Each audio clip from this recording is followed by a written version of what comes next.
C'est avec une grande joie et une vive émotion que je me joins à vous aujourd'hui, ici au cœur de la province du Lualaba, pour donner le coup d'envoi de cette nouvelle édition du Katanga Business Meeting, une initiative devenue incontournable pour penser et façonner ensemble l'avenir économique de la République démocratique du Congo.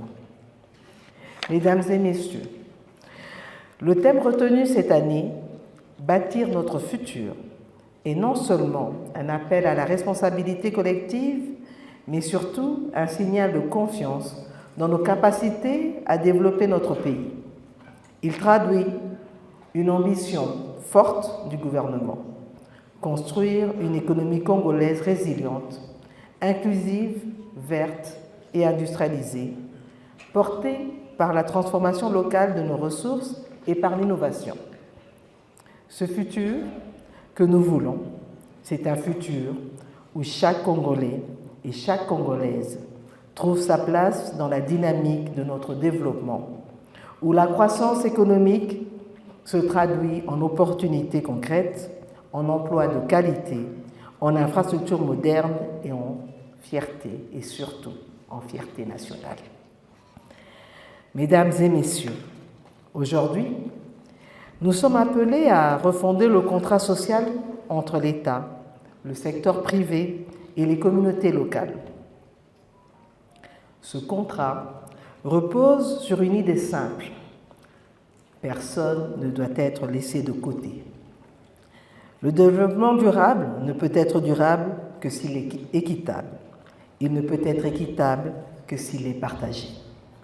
C'est dans cette optique que le gouvernement que je dirige s'engage à, premièrement, créer un environnement propice à l'investissement productif et donc évidemment au climat des affaires, n'est-ce pas, Madame l'ambassadeur? Protéger les droits des communautés locales et garantir, en dernier lieu, la transparence et l'équité dans l'exploitation de nos ressources. Mesdames et messieurs, l'énergie est au cœur de notre stratégie industrielle. Il ne peut y avoir d'industrialisation sans accès à une énergie fiable, compétitive et propre. C'est pourquoi nous avons fait de l'accès à l'énergie une priorité nationale en libéralisant le secteur avec la création d'une autorité de régulation, en renforçant les capacités de la SNEL et en ouvrant le marché aux producteurs indépendants, afin d'obtenir un marché énergétique ouvert et attractif, capable de soutenir et d'accélérer l'industrialisation de notre pays. Mais cela doit se faire évidemment dans le respect de toutes les règles, procédures et de nos textes.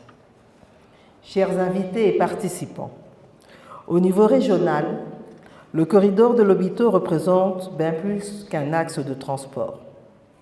C'est le symbole d'une nouvelle dynamique d'intégration économique régionale. Ce corridor est une opportunité nouvelle pour connecter nos pôles industriels, attirer des investissements structurants et promouvoir la transformation locale de nos minerais stratégiques comme, vous le savez, le cuivre, le cobalt et le lithium, entre autres. Il permet également d'imaginer une République démocratique du Congo qui exporte non plus des ressources brutes, mais des produits finis à haute valeur ajoutée. Aussi, pour réussir ce processus de transformation de notre économie, l'une des clés essentielles réside dans la consolidation des partenariats publics-privés. Ces alliances stratégiques permettent de mutualiser les compétences, d'accélérer la mise en œuvre des projets d'envergure et d'assurer un ancrage durable du développement dans les territoires. L'initiative que constitue le Katanga Business Meeting en est une parfaite illustration. Elle renforce la confiance des partenaires économiques dans notre pays, témoigne de l'engagement du gouvernement à améliorer le climat des affaires et ouvre la voie à des investissements structurants pour l'avenir. Mesdames et messieurs, dans le cadre de nos assises qui débutent ce jour, je voudrais aussi saluer la force et la résilience des femmes de la République démocratique du Congo. dont le rôle central dans la construction de notre avenir n'est plus à démontrer.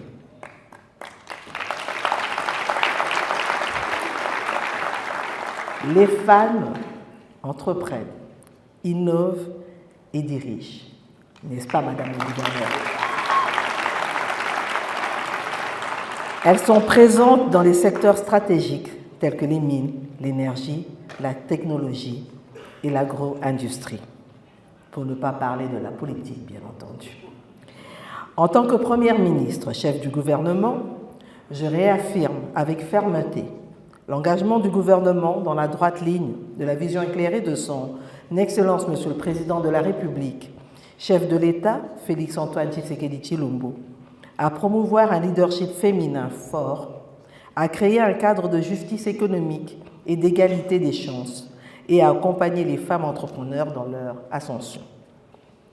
Madame la gouverneure et honorables députés provinciaux, l'événement phare que constitue le Katanga Business Mining ne doit pas se limiter à impulser la croissance économique du Lualaba seulement, mais qu'il serve également de levier pour le portage économique des autres provinces de la République démocratique du Congo.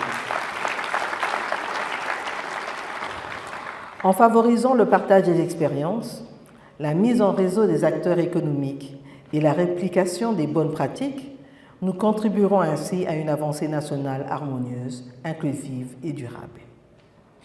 Mesdames et messieurs, le défi de notre temps est immense, mais il est aussi porteur d'espoir.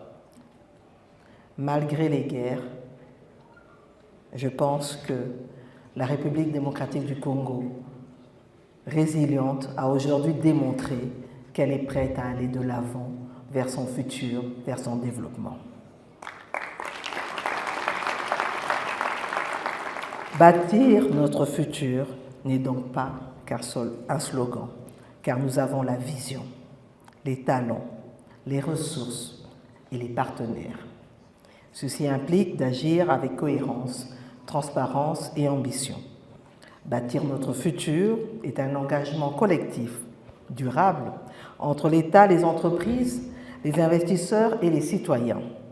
C'est avec cet esprit de coopération et de responsabilité partagée que je déclare ouverte la 6e édition 2025 du Katanga Business Meeting.